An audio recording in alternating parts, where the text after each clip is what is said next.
Taste the Daily.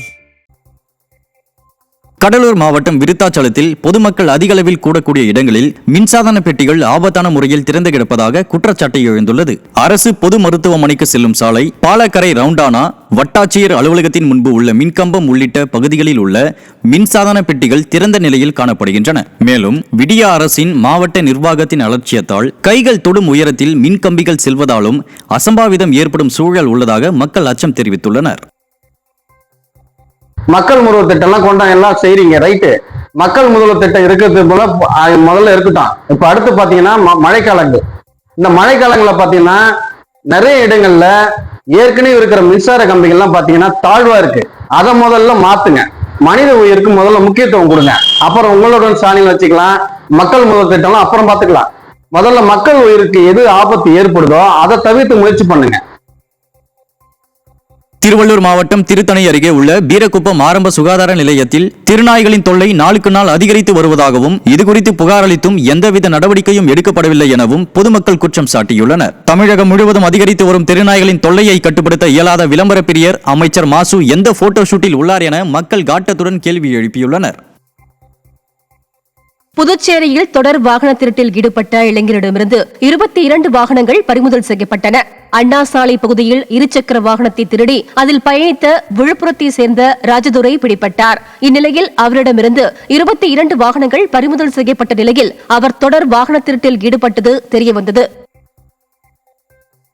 Krishnagiri மாவட்டம் ஓசூர் அருகே தேசிய நெடுஞ்சாலையில் முன்னால் சென்ற 5 கார்கள் மீது லாரி மோதிய விபத்தால் போக்குவரத்து நெரிசல் ஏற்பட்டது. கோப்பச்சந்திரம் என்னும் இடத்தில் சென்னை பெங்களூரு தேசிய நெடுஞ்சாலையில் 5 கார்கள் மீது லாரி அடுத்தடுத்து மோதி விபத்து ஏற்பட்டது. இந்த விபத்தில் காரில் பயணம் செய்தவர்கள் லேசான காயங்களுடன் உயிர் தப்பிய நிலையில் அப்பகுதியில் போக்குவரத்து நெரிசல் ஏற்பட்டது.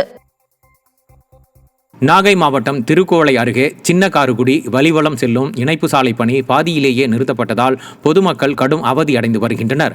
3 கிலோமீட்டர் தூரம் உள்ள அச்சாலை பணிகள் பொதுமக்களின் நீண்ட போராட்டத்திற்கு பின் கடந்த ஆண்டு துவங்கப்பட்ட நிலையில் தற்போது அப்பணி பாதியிலேயே கிடப்பில் போடப்பட்டுள்ளது. இதனால் மீதமுள்ள 1 கிலோமீட்டர் தூர சாலை கடந்த 6 மாதங்களாக ஜல்லிக்கற்கள் பரவி நடந்து கூட செல்ல முடியாத நிலை ஏற்பட்டுள்ளதால் பொதுமக்கள், வாகன ஓட்டிகள் கடும் அவதி அடைந்து வருகின்றனர்.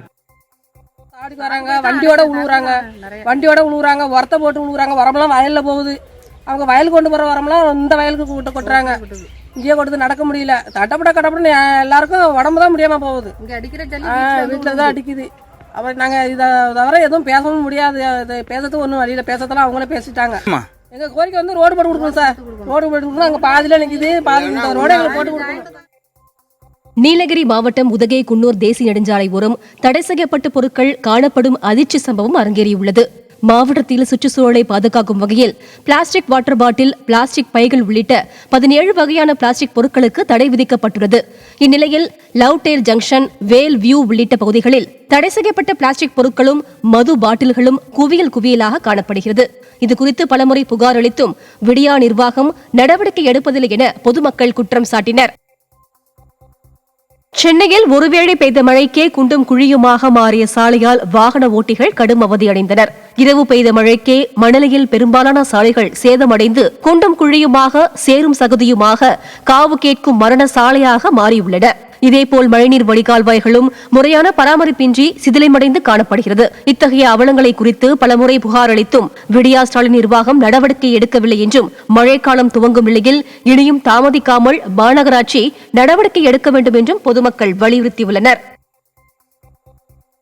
திருப்பத்தூர் மாவட்டம் வாணியம்பாடி அருகே சேரும் சகதியுமாக உள்ள சாலையை சீரமைத்து தர வலியுறுத்தி பள்ளி மாணவிகள் மாவட்ட ஆட்சியரிடம் மனு அளித்தனர்.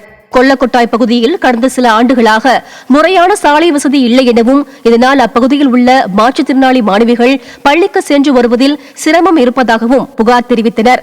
எனவே தரமான சாலையை விரைவாக அமைக்க வலியுறுத்தி மாற்றுத்திறனாளி பள்ளி மாணவிகள் மாவட்ட ஆட்சியரிடம் மனு அளித்தனர். திறனற்ற திமுக அரசு மக்கள் நலனில் அக்கறை இல்லாமல் செயல்படுவதாக மக்கள் குற்றம் சாட்டியுள்ளனர்.